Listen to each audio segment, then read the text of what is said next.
నమస్కారం.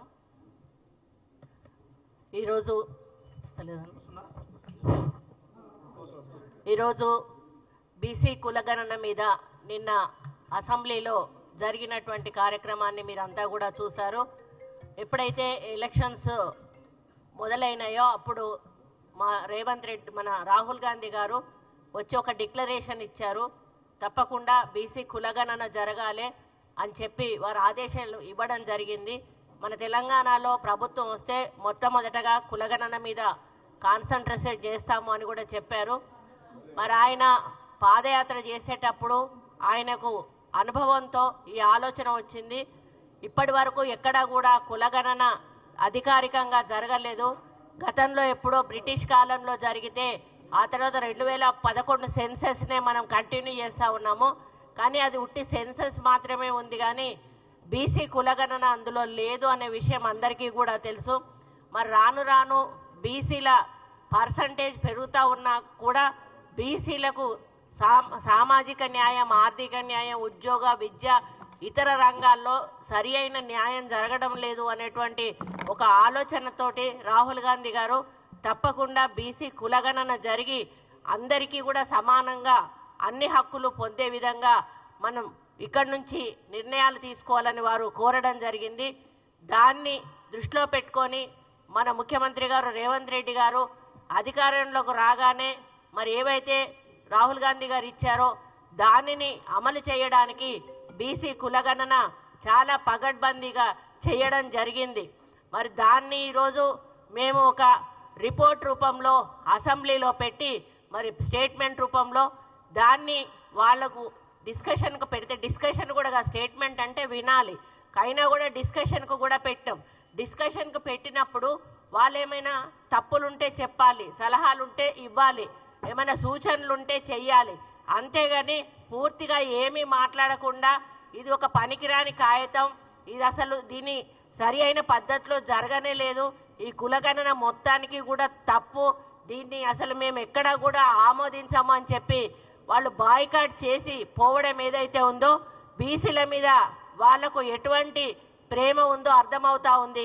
ఈరోజు మేము చేసినటువంటి ఈ సర్వేను అమలు చేస్తే మేమిస్తే చచ్చుకుంటా వాళ్ళు కూడా అంత పర్సంటేజు బీసీలకు ఇవ్వాల్సి వస్తుందనేటువంటి ఒక భయంతో దీన్ని పక్కకు పెట్టి మేము బాయ్కాట్ చేస్తూ ఉన్నాము, మా సమగ్ర కుటుంబ సర్వే కరెక్ట్ ఉంది, ఇది తప్పు ఉంది అని చెప్పి మాట్లాడుతూ ఉన్నారు. ఇప్పుడే ప్రభాకర్ అన్నట్టు మేము ఈరోజు రిపోర్ట్ వెంటనే బయట పెట్టాము, మేము చేసిన రిపోర్టు స్టేట్మెంట్ ద్వారా. మరి మీరెందుకు ఆ రోజు సమగ్ర కుటుంబ సర్వే జరిగినప్పుడు మీరు బయట ఎందుకు పెట్టి దాన్ని అసెంబ్లీలో పెట్టి దాన్ని డిస్కషన్ పెట్టి దాన్ని పబ్లిక్ డొమైన్లో పెట్టి దాన్ని ఎందుకు అనుసరించలేదు? మీరు స్కూళ్ళు ఎడ్యుకేషన్ అడ్మిషన్స్ ఇచ్చారా, ఉద్యోగ అవకాశాలు ఇచ్చారా, లేకపోతే వాళ్ళకు లోన్స్ ఇచ్చారా? మరి ఈ విధంగా బీసీలకు రావాల్సిన హక్కులేమన్నా మీరు సమగ్ర కుటుంబ సర్వే జరిపించి ఇచ్చిన సందర్భం ఏమైనా ఉందా అని చెప్పి ఈ సందర్భంగా నేను అడుగుతా ఉన్నాను.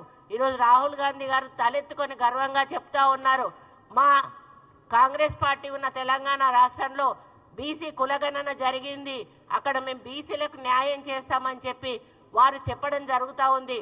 అదే క్రమంలో ఇక్కడ మేమందరం కూడా చాలా హ్యాపీగా ఉన్నాము. ఒక 2%, 3%, 5% ఉన్నటువంటి కులాలు మరి రాజకీయంగా, ఆర్థికంగా, సామాజికంగా అన్ని రంగాల్లో వెతుకుతూ ఉన్నప్పుడు దాదాపు 50% ఎక్కువ ఉన్నటువంటి బీసీలము మాత్రము ఎక్కడున్న వాళ్ళం అక్కడే ఉంటా ఉన్నాము. మనం అందరము కలిసి మరి కులగణన ద్వారా వచ్చిన పర్సంటేజ్ను మరి తప్పకుండా మాకు ఇవ్వాలి అనేటువంటి ఒక డిమాండ్తో రోజు ముందుకు వస్తూ ఉన్నాం.